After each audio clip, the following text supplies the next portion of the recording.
Siguiente es un podcast para KW Radio. Bienvenidos a Antifilosofía y Birras con Flor Franco y Andy Pomar, un espacio para deconstruir verdades a través del diálogo y construir diálogo en comunidad.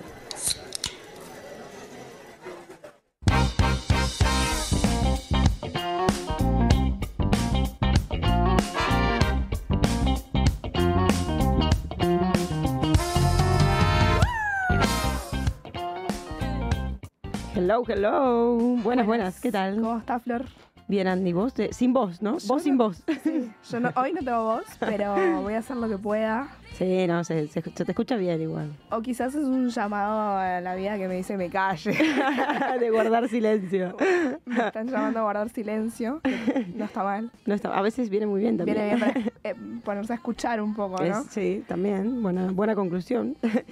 No habíamos dicho nunca nada, pero este tema que nos acompaña es un gran tema, Disidentes, de una banda que quiero mucho y aprecio mucho, que es la de mi prima en Argentina, se llama Spaghetti Western. Son unos copados, la verdad. Le mando un gran saludo a Francisca Figueroa. Muy buen tema. Sí. Y bueno, hoy tenemos un tema que me parece muy importante, ¿no? La comunidad, comunales. Sí, es un tema que parece tan común, pero que la verdad es que se ha hablado, o sea, poco, y de hecho es como ahora que se está empezando como a hablar bastante y en torno a la filosofía, ¿no? De lo común, y está como insertándose un poco como en la ciudad también, ¿no? Que nosotros estemos hablando hoy, que se esté pensando sobre este tema tan importante, es como crear esta red del tren, ¿no? Que yo digo que a veces falta para la conexión entre ciudad y campo, o en también distintos pueblos, ¿no? Es como crear este lazo, empezar a hablar de lo común, ¿no? Total, y más en las ciudades donde hay tanta individualidad, o en un mundo que aspira al aislamiento y a la individualidad quizá más que nunca antes. Entonces me parece importante, y bueno, tenemos un gran invitado que creo que nos ilustrará también sobre este. Hoy tenemos un gran invitado, que estamos muy contentos de que esté acá, que fue un poco de casualidad que lo agarramos ahí. Un poco ahí venía para dar unas charlas también en torno al tema. Porque viene del País Vasco, ¿no? Sí, está hasta ahora en Madrid dando clases de filosofía. Él es Adrián Almazán, es doctor en filosofía, es licenciado en física, investiga en el ámbito de las humanidades ecológicas, también especialmente en la tecnología, ¿no? Como fenómeno político, y en el mundo rural como alternativa de la civilización, un poco, ¿no? Y es militante también Ecologistas en Acción, que recién estuvimos con unos amigos de él, muy buena onda, que les mandamos un saludo.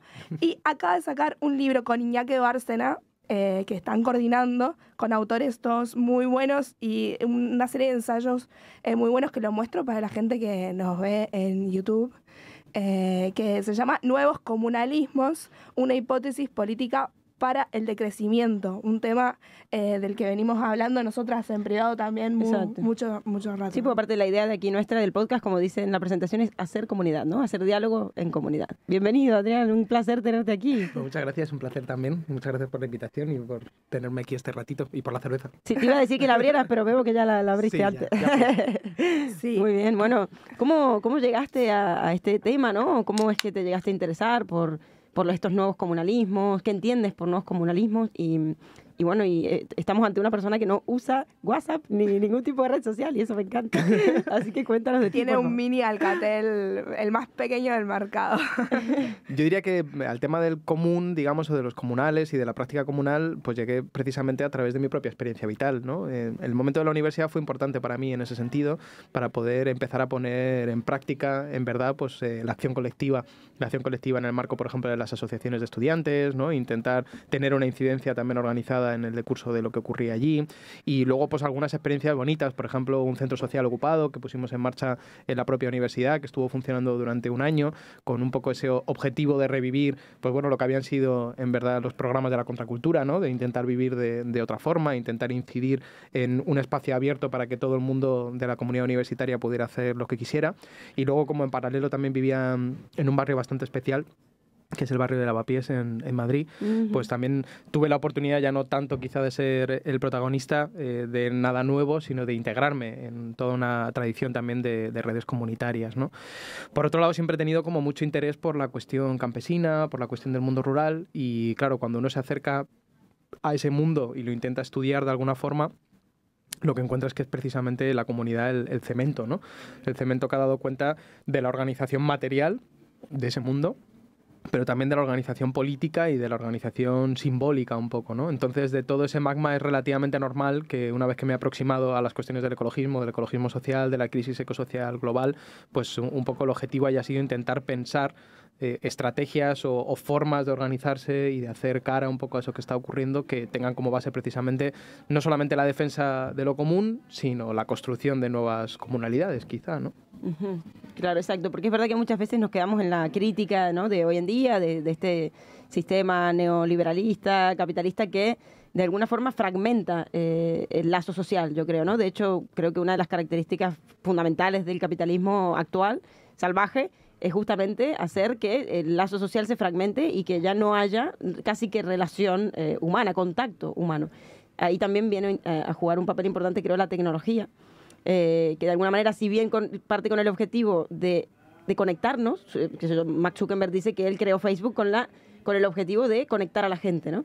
Pero al final a veces se genera el efecto contrario, que es más bien desconectar a la gente o conectarla solo a través de un dispositivo tecnológico, pero bueno, ya se pierde un poco a veces el encuentro, se pierde un poco la oración, la comunión, términos que quizás asociamos a la religión, pero que quizás en realidad la Iglesia secuestró hizo uso de esos términos, pero en realidad son más generales o podríamos ahondar incluso más y resignificarlos, ¿no? Como... Llamativo que Mark Zuckerberg era un poquito asocial, ¿no? Quizá también sí. Eso nos marca un poco autista, sí. una cierta dinámica era una necesidad propia de lo que podía pasar ahí, ¿no? No, es interesante porque en parte hay, bueno, en varios otros sitios donde he ido elaborando estas cuestiones, yo creo que hay una línea de continuidad en torno a un problema que filosóficamente se ha estudiado mucho, que es el problema de los cercamientos, ¿no? El problema de la expropiación de lo común. En toda la tradición marxiana, ¿no? Pues ha sido como muy central el pensar que para que pueda haber de alguna manera una puesta en marcha de las políticas de acumulación, ¿no?, de un crecimiento económico, de también, digamos, por la introducción de la propiedad privada o del salario, la primera condición es la disolución de los espacios precisamente de lo común, ¿no?, de los bienes comunes, que es un poco la noción un poco que se maneja para eso, ¿no? Si la gente es capaz de satisfacer sus necesidades de alimento o de vestido o de agua o tiene acceso al bosque en un régimen no abierto, porque en realidad no es abierto para cualquiera, sino regulado pero común, en donde de alguna manera pues no prima ni la propiedad ni prima la jerarquía, sino que prima el uso, ¿no? Pues entonces, ¿quién se iba a ir a vivir a una ciudad? ¿Quién iba a querer trabajar en una fábrica? ¿Quién iba de alguna manera a arriesgar su vida por un salario? Pues probablemente nadie, ¿no? Esa lógica de acumulación, de disolución de los comunes también atraviesa en verdad todo el proceso colonizador. Es decir, la colonización se puede entender al final como una especie de expropiación también de ese ámbito de lo común, ¿no? Y yo creo que a día de hoy es interesante porque los ámbitos de lo común, los ámbitos de la comunalidad que va desapareciendo, son mucho más amplios que solamente esos espacios materiales, sino que son también otros espacios que van siendo introducidos un poco por la mediación mercantil, ¿no?, y por la gestión estatal dentro de dinámicas que son distintas, ¿no? Entonces, por ejemplo, cuando pensamos en la crítica del urbanismo salvaje, de la gentrificación o de la turistificación, o cuando pensamos en lo que implica a nivel de nuestra relacionalidad o de otras cosas, ¿no?, como la orientación u otros espacios, la mediación tecnológica, yo creo que ahí hay toda una línea que une, que es un poco esa expropiación de lo común, ¿no?, expropiación de la subsistencia. Me gusta mucho cómo lo planteaba eso Ivan Illich, ¿no?, y también el ecofeminismo de la subsistencia, un poco inspirándose en él, ¿no?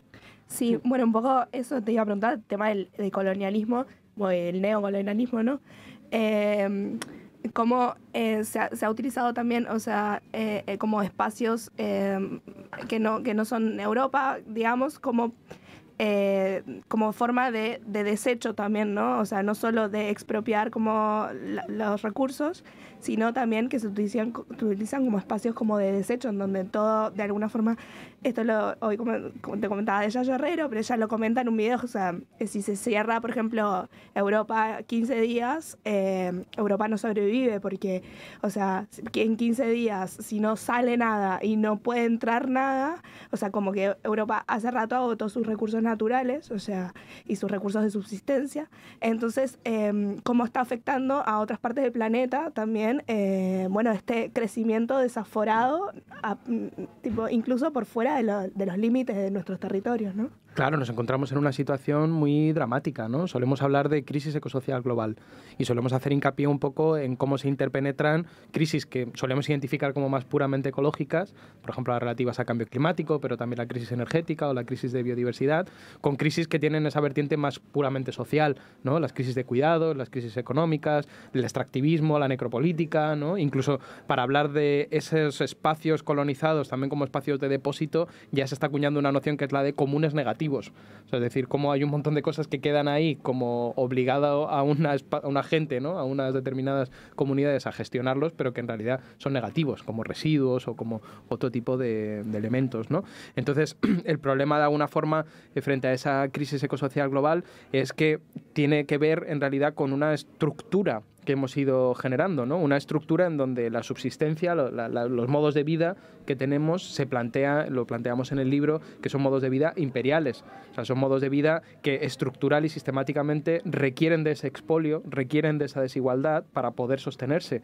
Todo lo que tiene que ver con los ámbitos que cubren nuestras necesidades a día de hoy, ¿no? En un espacio como este, en una ciudad como esta, es justamente ese vínculo de extracción de materiales o extracción de mano de obra barata, ¿no? Etcétera, etcétera. Entonces, es un problema grave porque si queremos encontrar una solución estructural precisamente a todos esos escenarios de crisis ecosocial, hay ahí también un elemento que poner en cuestión, ¿no? Tanto un poco el frenar esa dinámica de expropiación de todos esos ámbitos de la comunidad, como de alguna manera también revertir, ¿no? Y ahí es muy interesante cómo se está abriendo a día de hoy el debate en torno a los bienes comunes. Porque los bienes comunes, claro, desde la economía, por ejemplo, un economista como Elinor Ostrom se ha aproximado normalmente a esa cuestión con una perspectiva muy histórica. Es decir, han existido bienes comunes, han existido comunidades que los sostenían, ¿no? Y sobre todo esos bienes comunes como que se han limitado mucho a factores muy materiales, ¿no? Bienes comunes, pues eso, como el acceso al agua, como un bosque o como la tierra. Desde, digamos, la segunda mitad del siglo XX, con figuras muy importantes, pues como Silvia Federici u otra gente, lo que se plantea quizá es que los comunes, como no son separables, en verdad, de todo un sistema social que los hacen posible, que los preservan, que gestionan el acceso, que de alguna manera es la comunidad que acompaña al común, ¿no? También se pueden enfocar no tanto como un objeto o como un bien material específico, sino como un proceso social. En inglés es más evidente porque de common, ¿no? Se deriva commoning, ¿no? Que sería algo así como la comunalización o las prácticas de comunalización. Y ahí es donde, digamos que en tanto que práctica política se abren muchos más ámbitos en donde se puede pensar eso, porque se puede pensar en comunalizar la ciudad, en comunalizar los afectos, en comunalizar, bueno, muchos ámbitos que hay actores políticos, de hecho, que llevan bastantes años por aquí, ¿no? Pensando en esos términos. Entonces, comunalizar para de alguna manera tanto ir transformando de forma efectiva como generando un polo político y un grupo social, ¿no? Un sujeto social y político que pueda ser precisamente el que ponga en marcha transformaciones en esa línea decrecentista, pues nos parece que es como lo más crucial, ¿no? A día de hoy. Totalmente, sí. Me interesa mucho esto de que de alguna forma la era industrial nos exilió del campo, ¿no? y de las costumbres, ritos, rituales que hacían que pudiéramos hacer comunidad, ¿no? Allí.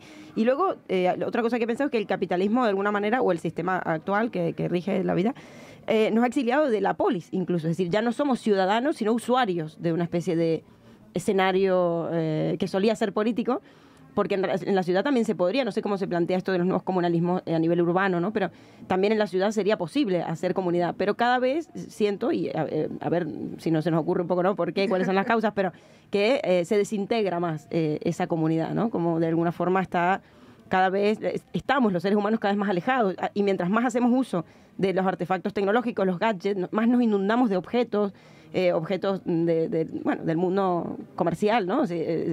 Gadgets y objetos todo el tiempo, más nos alejamos del contacto visual, por ejemplo, en la calle, en el metro, ¿no? Que todo el mundo va con los móviles, se evita mucho el contacto visual. A veces yo me he preguntado si de hecho no usamos el móvil para evitar ese contacto con el otro o para escapar de lo que quizá te puede decir una mirada, ¿no? Sí. De lo mucho que puede hablar un encuentro entre miradas o un encuentro que se pueda producir en un metro, en un bus, en un café, con alguien, ¿no? Esto es cada vez más poco común.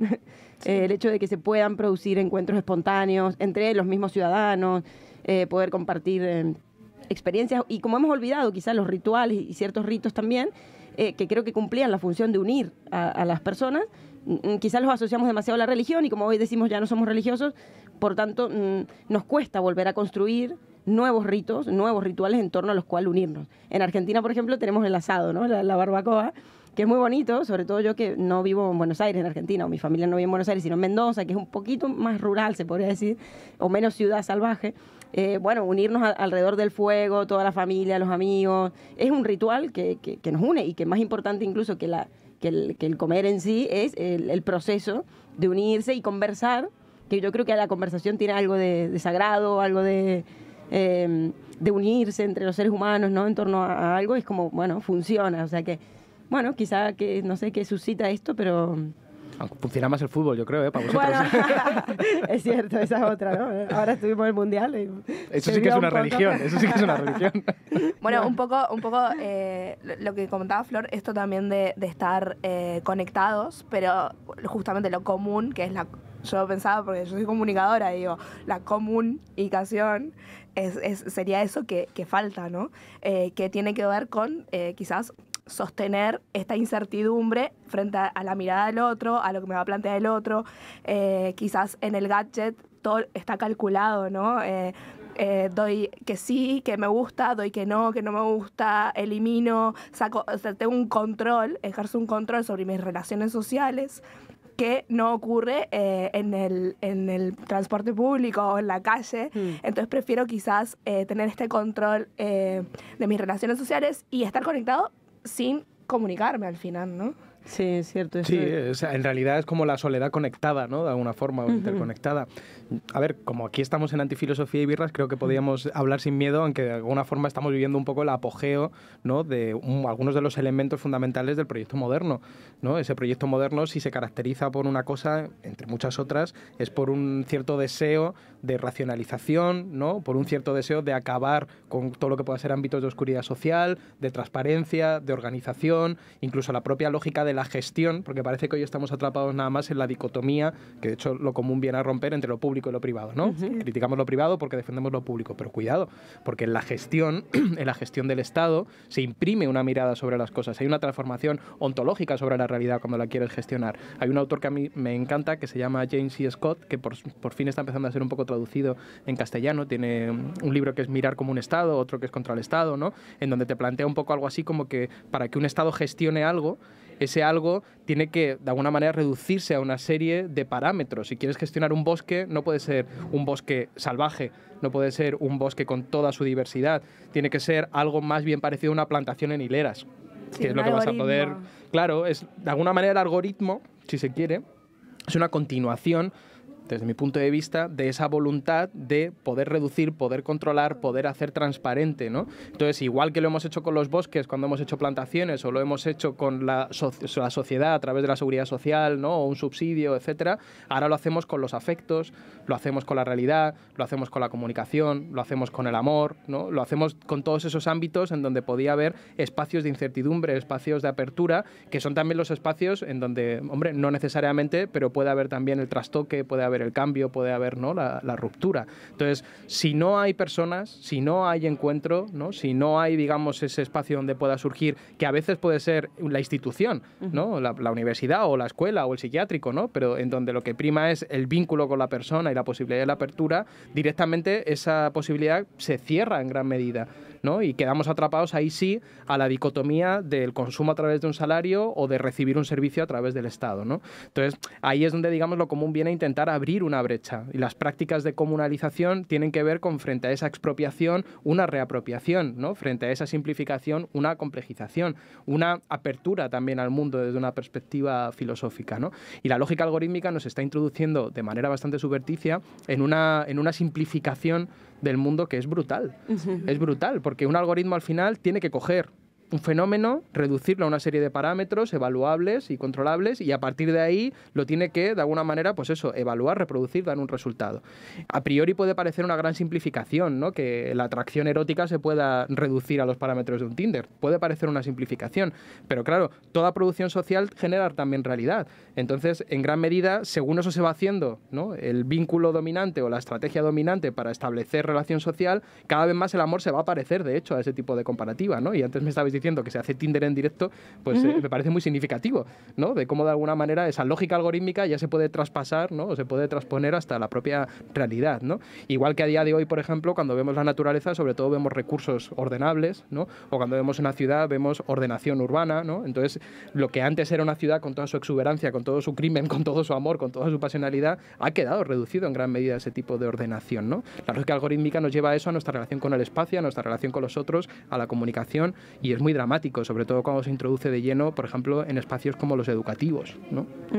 Total, esta ordenación, como tú dices, que se plantea hoy en día, me da la sensación de que tiene una tendencia a convertir el cuerpo o a entender el cuerpo humano como una máquina, ¿no? O llevar o convertir el cuerpo en máquina, la conducta en algoritmo y el ser en la cifra, ¿no? Es como que todo debe ser cuantificable, todo debe ser medible y controlable, como decías vos, Andy, de tener todo bajo control, ¿no? Y de que de esta manera podamos siempre antecedernos, anticiparnos a todo lo que va a pasar. Y eso nos genera una sensación de seguridad como muy grande, que es muy ilusoria también, pero nos genera como la sensación de creer que tenemos las cosas controladas, ¿no? O que tenemos todo ahí un poco agarrado de los pelos. Si no, diazepam. Y si no, diazepam, para eso están los fármacos. Es que ahí está la cosa, ¿no?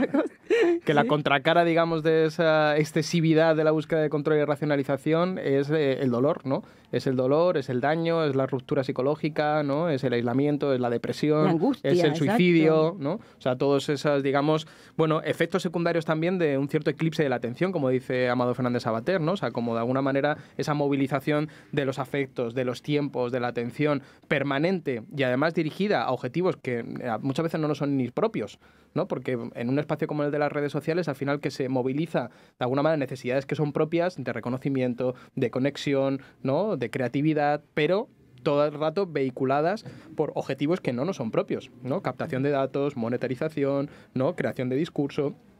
Y encima con actores que muchas veces ni siquiera son humanos, ¿no? Entonces Exacto, es una situación de disloque muy importante. Sí, a veces nos preocupamos más por el hecho de que hoy en día haya robots que cada vez más se parecen al humano, que no digo que no sea preocupante o que no sea a veces siniestro, pero en realidad quizá es más preocupante que el humano cada vez se convierte más en un ser maquinal, ¿no? O también en un autómata finito, como decía Turing, o una especie de ser que actúa, que se cree libre, porque vivimos en una sociedad liberal de alguna manera, se cree libre, pero es más esclavo que nunca, porque cree que elige cuando en realidad está más bien precondicionado, por decirlo así, para elegir aquello que elige, ¿no? Y en lo cual se siente libre. Eso es como una de las paradojas que se nos presenta en nuestro tiempo. Y por otro lado también esto es importante, ¿no? Todos estos síntomas que surgen en torno a este discurso hegemónico, que se sustenta sobre la felicidad, sobre la conectividad, el conectémonos, tal, pero en realidad nunca ha habido quizás más angustia que hoy en nuestros días. De hecho, bueno, si bien hoy hay un exceso de patologización de todo, de absolutamente todo.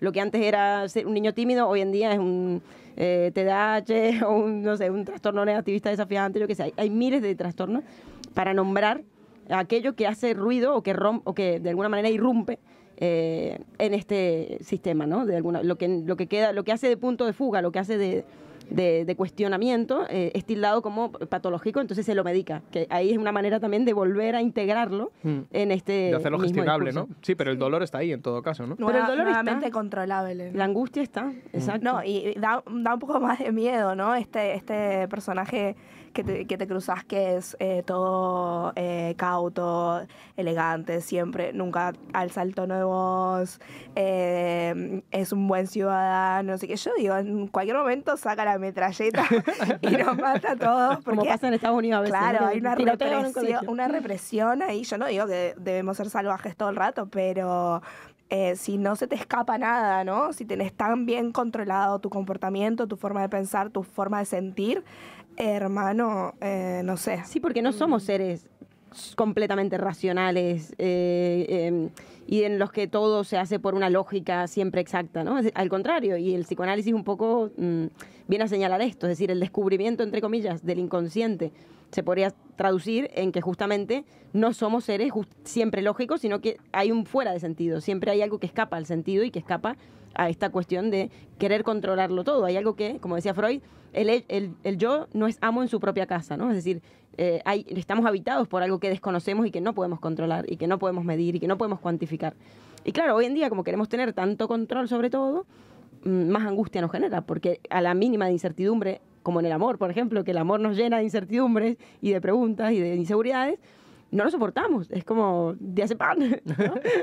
Sí, algo que se quiere controlar también, y parece que lo tienen bien cuantificado en... Perdonen, chicos, hoy con mi voz. Bien cuantificado y bien cuantificado en Excel es todo lo que se hace en nombre del progreso, ¿no? Parece, o sea, sigue existiendo esta lógica, si bien a nivel filosófico todos ya hemos tenido un episodio sobre el progreso. En nombre del progreso sí que nos llevamos todo por delante. Entonces yo te quería preguntar también esta hipótesis política para el decrecimiento, ¿no? Que yo creo que cuando uno habla de crecimiento, hay incluso gente que le da hasta miedo lo que estamos diciendo, porque parece como que la lógica desde las generaciones de nuestros abuelos, nuestros padres, siempre era crecer, ¿no?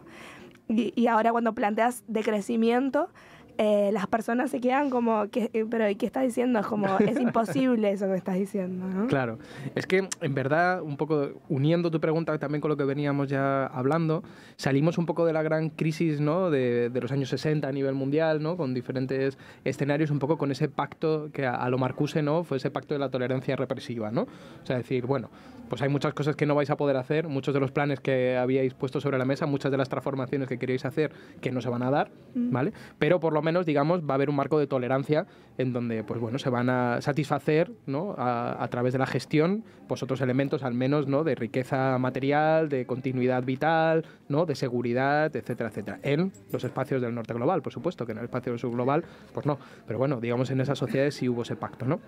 Y ese pacto, y eso es parte muy importante de la crisis, ¿no? Esa crisis un poco del malestar, se ha ido degradando progresivamente. Ya es casi, más bien, no sé si hay una tolerancia represiva o ya es casi intolerancia también y represiva, porque de alguna forma es como que los límites de lo posible no se pueden cuestionar, ¿no? No hay alternativa, ese gran lema de las últimas décadas, pero es que además, en esos límites de lo posible, cada vez se puede vivir menos y peor, ¿no? Vivir en una ciudad a día de hoy es todo un reto, ¿no? El reto de encontrar una casa, el reto de tener un sobrevivir. trabajo, el reto de que la calle es un lugar hostil, ¿no? El reto de si soy una persona migrante, etcétera, etcétera, ¿no? Entonces, hay una crisis social muy profunda, totalmente, una crisis de sentido muy profunda, una crisis, ¿no? Psicológica muy profunda, y junto a esa acompaña una crisis del propio modelo de crecimiento, ¿no? Una crisis de agotamiento de combustibles fósiles, de desestabilización climática, de destrucción del tejido de la vida, que nos pone en realidad un poco en una situación de excepcionalidad, que es el reflejo de otra gran excepcionalidad, que ha sido en realidad la irrupción masiva de los combustibles fósiles y la puesta en marcha de este proceso de modernización de la vida, sobre todo a partir de los años 50, ¿no? Ese proceso de gran aceleración. Una crisis que es muchísimo más profunda de lo que se suele reconocer y que en verdad, pues lo que nos está poniendo ya es en una situación de inestabilidad permanente, ¿no? Porque parece que pasamos de crisis a la vuelta a la normalidad, pero es que en realidad la normalidad es la crisis ya a día de hoy, ¿no? Desde hace bastantes décadas. Sí. Es ahí en ese marco en donde surge esta idea de decrecimiento. Esta idea de crecimiento que, bueno, como muchos de los fenómenos y de los conceptos filosóficos y políticos, pues tiene algo también de diversidad, ¿no? De interpretaciones.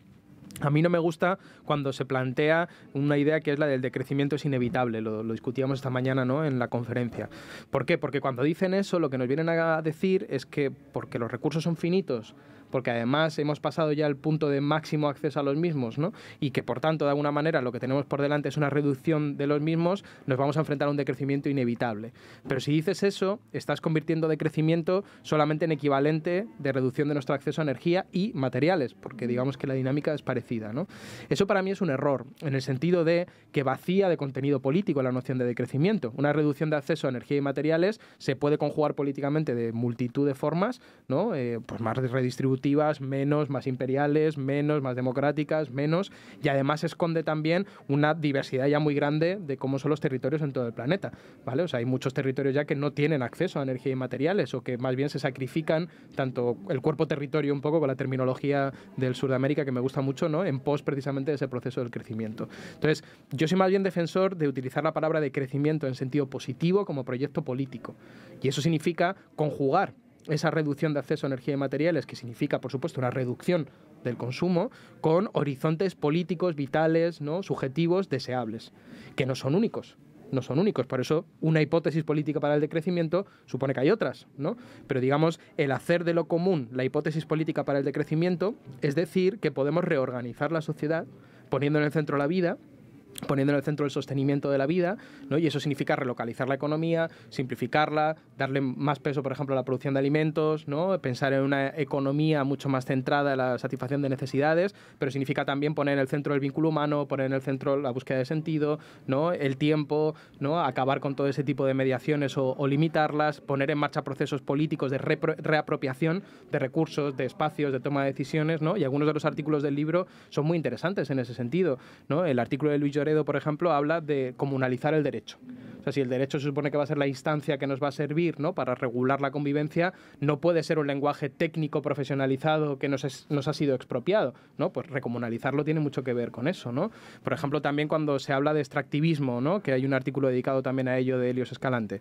Claro, lo que estamos intentando es plantear que el extractivismo es la contracara de los territorios que, de hecho, han tenido en su seno comunidades que vivían, ¿no? Que subsistían de esos territorios, las controlaban y son las que ahora son expulsadas, asesinadas, para poner en marcha ese tipo de acumulación, ¿no? Incluso el mundo rural tradicional aquí, que tenía una dimensión también de centralidad en la subsistencia, eso lo muestra, por ejemplo, Antonio Ortega, ¿no?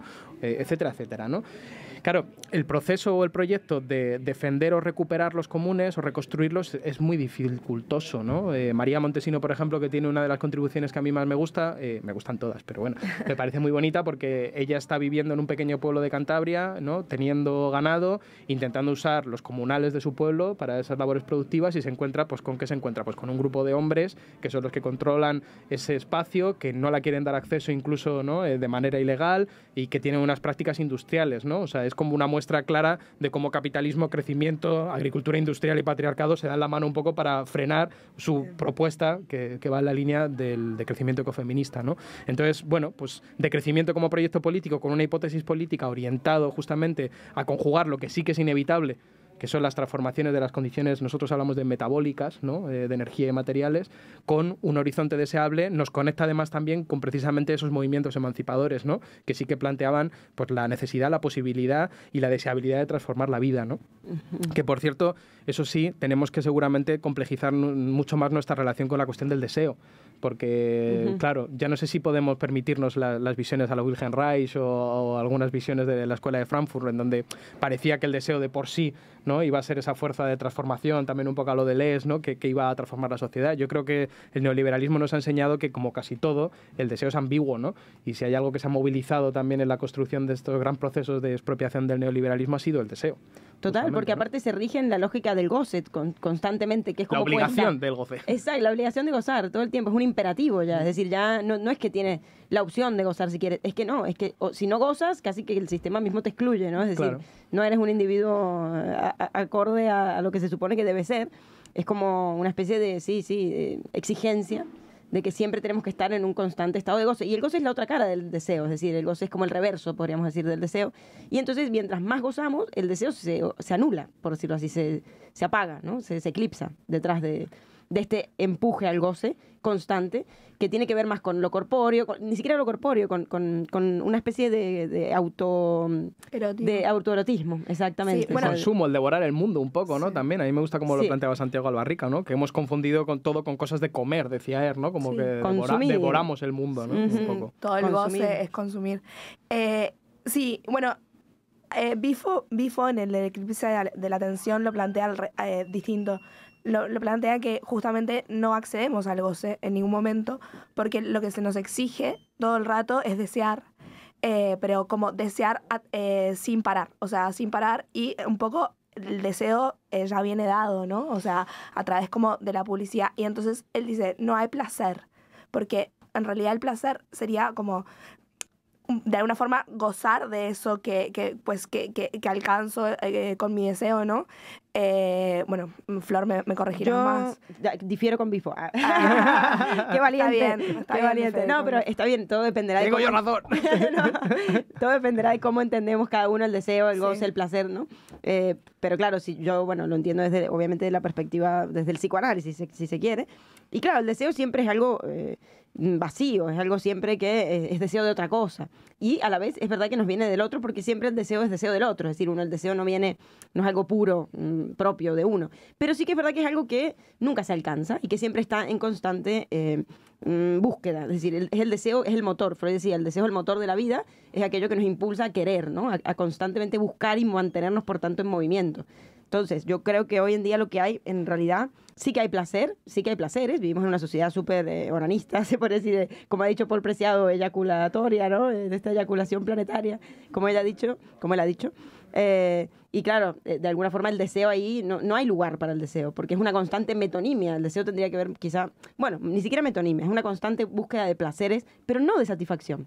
Creo que hay importante diferenciar entre placer y satisfacción. Es que cuando hay un consumo, ¿no? Y se obtiene ya, digamos, ese fin, es obsolescente porque rápidamente tienes que continuar hacia el siguiente, ¿no? Exacto. O sea, yo creo que el scroll, ¿no? El scroll infinito es una metáfora perfecta de esa relación que tenemos con el deseo, ¿no? De hecho, es insatisfacción lo que produce el capitalismo todo el tiempo. Por diseño. De hecho, que por eso es adictivo, ¿no? Digamos que esa adicción en los espacios virtuales, que es una adicción por diseño, ¿no? Sí. Yo creo que esa metáfora del scroll infinito en donde, bueno, hay placer, quizá, ¿no? Digamos, del encuentro constante del contenido, ¿no? De algo que a lo mejor te puede interesar, pero rápidamente queda la insatisfacción de que lo que más te interesaba probablemente estaba después, ¿no? Como la persona con la que en realidad querías tener sexo era la que venía después, ¿no? O el trabajo que realmente querías tener es el que vendría después, ¿no? Pero es maligno porque al final ha sido, si queréis, una recuperación, yo creo, ¿no? Desde mi punto de vista, de la insatisfacción con la vida un poco gris, con la vida ya planificada, con la seguridad, ¿no? De las sociedades, en particular europeas y norteamericanas, en los años 40, 50, ¿no? O sea, el triunfo de alguna manera del bienestar de los movimientos obreros que daba una cierta seguridad vital, ¿no? Y que yo creo que agitó la contracultura en vez de haberse convertido en una especie de, bueno, no sé, bueno, pues sí, un poco una licuefacción, ¿no? De eso, pero que mantuviera esa posibilidad de elección, se ha convertido en esa insatisfacción permanente que es la precariedad al final, el nomadismo impuesto, ¿no? Total, una precariedad a la que nos hemos adaptado y de alguna forma alienado, si se quiere, muy rápidamente y que sí, que asombra que hoy en día, lo he dicho ya 3 veces, creo en los últimos 3 podcasts, que no estemos más despiertos, o al menos haciendo algo en pos de cambiar nuestra situación precaria, ya sea laboral, en todo sentido, ¿no? Hay una precarización generalizada en muchos aspectos. Y esto habla de una enfermedad social, como tú decías, una crisis social muy grande, crisis social, crisis psicológica, crisis de sentido, ¿no? Es verdad que de alguna forma hemos perdido el sentido, creo que, no sé, te pregunto a ti que eres filósofo, filósofo de aquí, pero Nietzsche advertía que con la muerte de Dios, ¿no? Vendría el nihilismo, que es como esa pérdida de sentido, es decir, si bien estuvo buenísimo matar al padre, en este caso, ¿no? Que permitió otras posibilidades, pero sí que hubo algo del sentido que a la vez es lo que nos conecta y nos une entre los humanos, compartir un cierto sentido de la vida, de las cosas, del encuentro, etcétera, que se rompió, ¿no? Hubo algo ahí que hoy en día yo me preguntaría qué nos une, ¿no? O cómo plantear nuevas formas. Antes, qué sé yo, con la religión era más fácil, porque la gente iba a la iglesia y se unía allí, ¿no? Es decir, o habían ciertas cuestiones que la comunión, el comulgar, qué sé yo, la oración, todo ese tipo de cosas que unían, o que tenían como fin unir a las personas. Hoy en día, ya siendo, qué sé yo, post-religiosos, que en realidad no es así, porque también la religión es otra cosa, no es solo la iglesia, no solo lo eclesiástico, ¿no? O lo que bueno, las religiones están muy presentes a nivel mundial, ¿eh? O sea, que cuidado. Bueno, eso, hay nuevas religiones también. Y antiguas. Creo que el grupo político también es algo que te une, pero sí que es verdad que hay mucha despolitización, sobre todo de la juventud, lo digo de mi generación, en donde se ha perdido como ir al comité de base, militar, conocer compañeros, no sé, juntarte a armar una bandera, no sé, como que también, bueno, vos estás en varios movimientos, pero sí que es verdad que, no sé, a mí me pasaba, por ejemplo, en Uruguay, la juventud era muy politizada y de repente como que todo empezó a importar menos, ¿no? Y la gente parece que no le daba nada de atención a la política, que era algo no religioso y que te unía también con otros compañeros con un fin común, que al final era, bueno, tener mejores derechos, mejor calidad de vida, no sé, pelear por gente que, no sé, juntarte a hacer una olla comunal, como decía este señor. Topo. Sí, Topo nos contaba esto, ¿no? De juntarte como en comunidad y crear estas canastas para personas que están en esta situación, que no, obvio que es una urgencia, ¿no? Esto, pero sí que había, o sea, y sobre todo las generaciones anteriores a las nuestras, como un proyecto más político, más que los unía más, ¿no? Que como hubo como una desintegración o algo se diluyó ahí. Sí, yo creo que, a ver, hay una situación un poco paradójica, ¿no? Porque por un lado la precariedad, pues claramente nos golpea, ¿no? Hay ese dolor un poco extendido, hay esa crisis de salud mental, pero por otro lado hay muchas satisfacciones que siguen funcionando en el marco, aunque sea ya de declive, ¿no? De este modelo capitalista industrial fósil, pero que funcionan, ¿no? Como el viaje, como el consumo, ¿no? Como, bueno, pues ciertas experiencias, bueno, elementos fetiche que un poco en nuestra generación se han convertido en no sé si el equivalente o un poco el sustituto, el sucedáneo realmente de lo que podría ser un verdadero proyecto de vida compartido, ¿no? Decidido, colectivo, ¿no? Hay un poco como una especie de agarre ahí, ¿no? Sí, pues hay relaciones de objeto, no de sujeto a sujeto, sino relaciones de objeto. Sí, de consumo, de gratificación, ¿no? En ese sentido, pues por ejemplo, como más bien impostor de filósofo, porque vamos, yo soy físico de formación, me he dedicado a esto así un poco luego de tapadillo, me gusta mucho un poco el concepto de conspiración, de conspiratio, ¿no? Que traían, por ejemplo, algunos de los miembros del Comité Invisible en el último libro de Manifiesto Conspiracionista, que también tiene esa raíz muy cristiana, ¿no? Del beso, ¿no? El beso que de alguna manera hace que se respire el mismo aire, que tiene mucho que ver también con lo que planteaba Andy, ¿no? Como yo pienso, bueno, te he llamado Andy, Andrea, no sé si tengo permiso. Vale. Que yo creo que cuando encuentras un hacer colectivo, cuando encuentras un objetivo compartido, cuando ves y te demuestras, ¿no? A ti mismo que con el resto de gente tienes capacidad de tener incidencia en tu contexto, de hacer las cosas de otra forma y por tanto también de convertirte como una especie de alternativa en algunos ámbitos, eso es una gran fuerza, eso es una gran satisfacción, ¿no? Eso es también un lugar en donde puedes focalizar gran parte de tu energía y de tu deseo. Pero es verdad que es algo que se encuentra en retroceso estructural por la cuestión del tiempo, del agotamiento, de la movilidad, etcétera, pero yo creo que también un poco en un cierto retroceso, no sé, pues a nivel del ámbito del deseo, o sea, como que se ha convertido en algo poco deseable porque a lo mejor nos habla de una serie de valores o de prioridades que ya no son los que son hegemónicos, ¿no? Del compromiso, del esfuerzo, de la gratuidad, ¿no? De la reciprocidad pero sin una gratificación constante, también de una cierta asunción de una noción de límite, ¿no? Un montón de cosas que no son sexys, que desde luego no son TikTok, ¿sabes? O sea, tienen una lógica bastante distinta, ¿no? Y a mí me llama la atención que, bueno, yo tengo 33 años nada más y me doy cuenta que con la gente con la que hago esas cosas normalmente suele ser mayor que yo. O sea, como que evidentemente parece como una cultura un tanto en retroceso. No siempre, porque mis compañeros de universidad teníamos la misma edad, ¿no? Por ejemplo, pero ahora en Ecologistas en Acción lo más normal, por ejemplo, es que me encuentre con gente mayor, ¿no? Y eso también me da mucho que pensar, ¿no? Yo no sé si tiene que ver con el hecho de que a lo mejor mucha de esa generación tenía un horizonte como muy claro, ¿no? Que en este caso pues era la Unión Soviética, por ejemplo, para mucha gente, ¿no? Como un horizonte claro de eso se está haciendo, ahí se puede hacer, es un potencial aliado, vamos a transformar toda la sociedad, ¿no? Ahora había una exposición también muy buena en torno a la revista Ajo Blanco y la contracultura de los 70 en Cataluña, ¿no? Que también veías que había mucho ese impulso o ese punto de partida de vamos a transformarlo todo y lo podemos transformar ya, ¿no? Yo creo que a lo mejor nos toca ahora pensar en una política más humilde en tiempos de emergencia, paradójicamente, porque nunca han sido las emergencias más reales que ahora, ¿no? Porque para las emisiones es una cuestión de años, en donde cada año importa, ¿no? Pero quizá más humilde, ¿no? Donde abandonemos nociones un poco gloriosas, ¿no? Como la de la revolución, la de la transformación total, la desaparición de la alienación por completo, etcétera, y pasemos precisamente, yo creo, recuperando esa raíz libertaria a pensar más bien en esa coherencia a medios fines, o sea, es decir, ¿qué significa transformar el mundo? Pues transformar el mundo, ¿no? Ir haciendo que esos ámbitos del mundo vayan siendo cada vez, ¿no? Más distintos en la medida de lo posible, en el espacio en donde estás, con la gente con la que estás, ¿no? Total. Me parece hermoso esto de la revolución hoy en día, debería quizás ser cotidiana, no esperar una revolución en la de cortar cabezas, ¿no?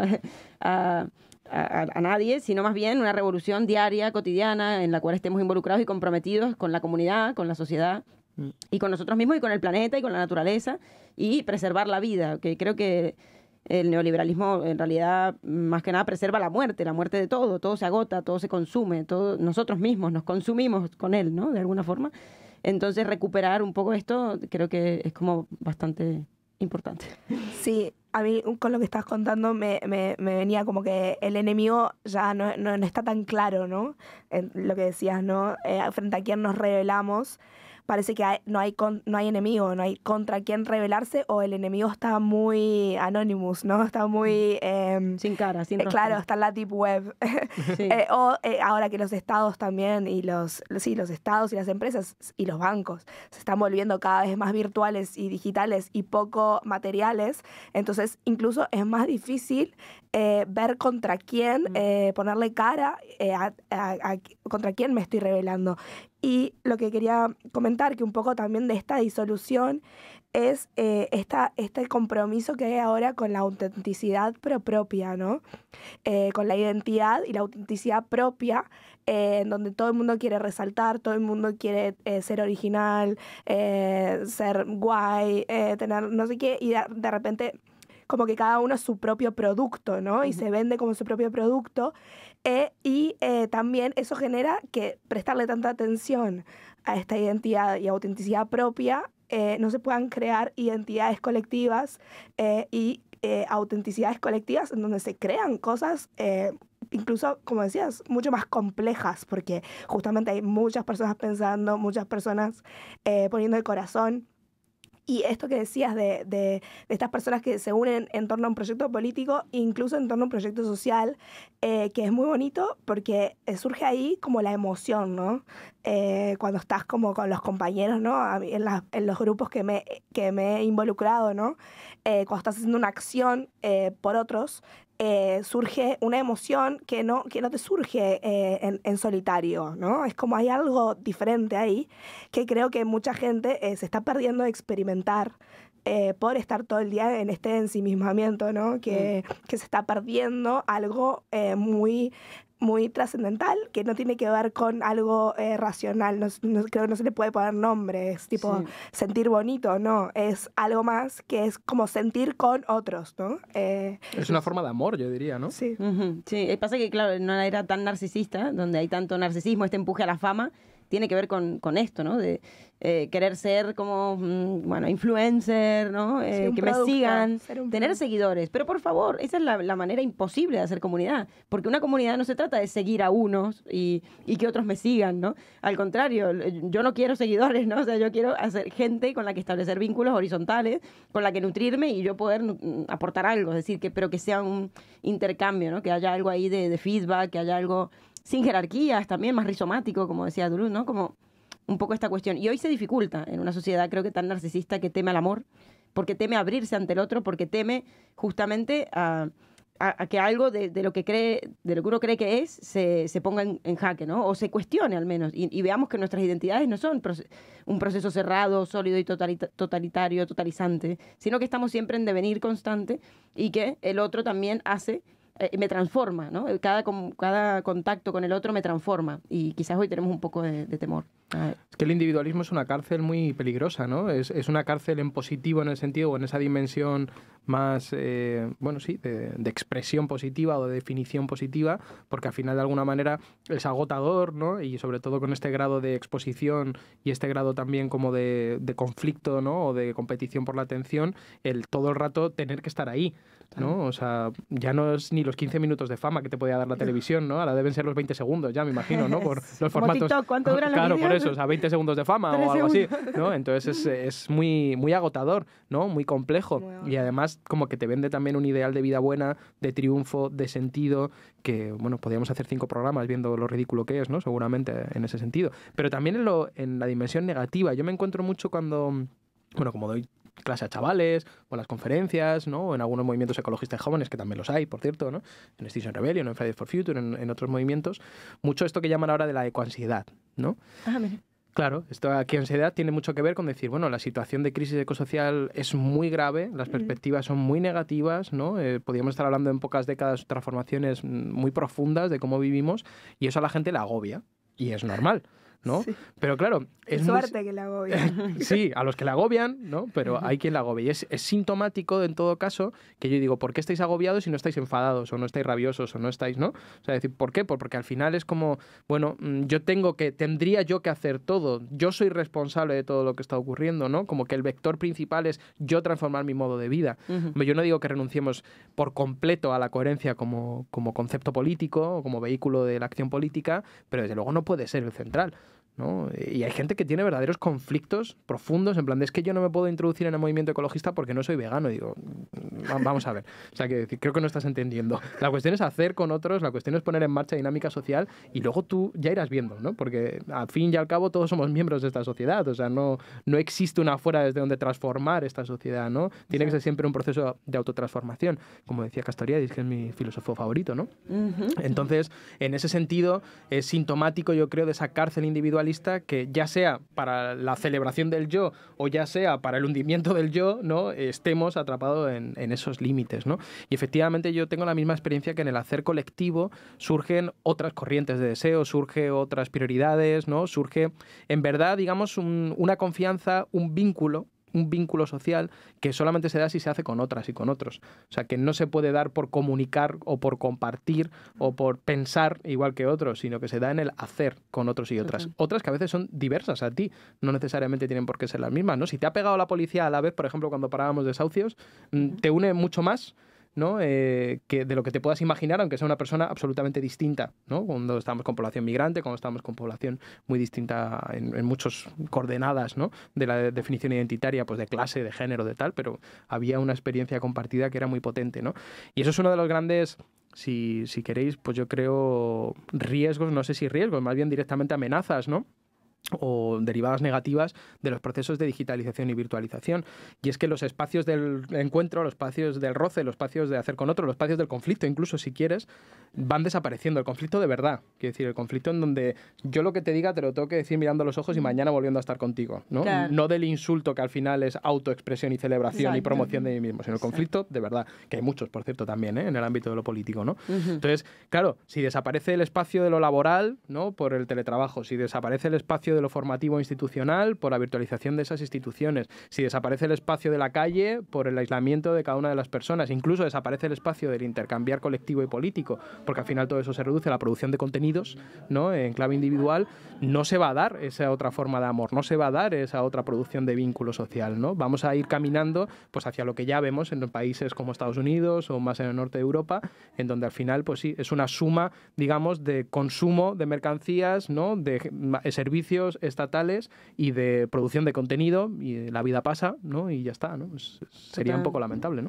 Hay un libro que es el padre de la distopía, dicen Evgeny Zamyatin, ruso, en el cual se inspiraron Orwell y Huxley para escribir, bueno... Nosotros, sí. Sí, nosotros, me encanta, porque, bueno, es triste, pero cierto, que se adelanta bastante a lo que está pasando hoy en día, y eso que se escribió en el siglo XIX, en el que cada individuo ya no tiene ni nombre, es simplemente una cifra, todos viven en tipo cápsulas, como no ni siquiera casa, sino como en una especie de cápsula autosuficiente, autosustentable, y para juntarse con otra persona tienen que pedir permiso casi que al ayuntamiento, ¿no? Pues firmado, tal, y una vez cada 1000 años se pueden... O sea, que el encuentro con el otro está completamente prohibido, completamente tal.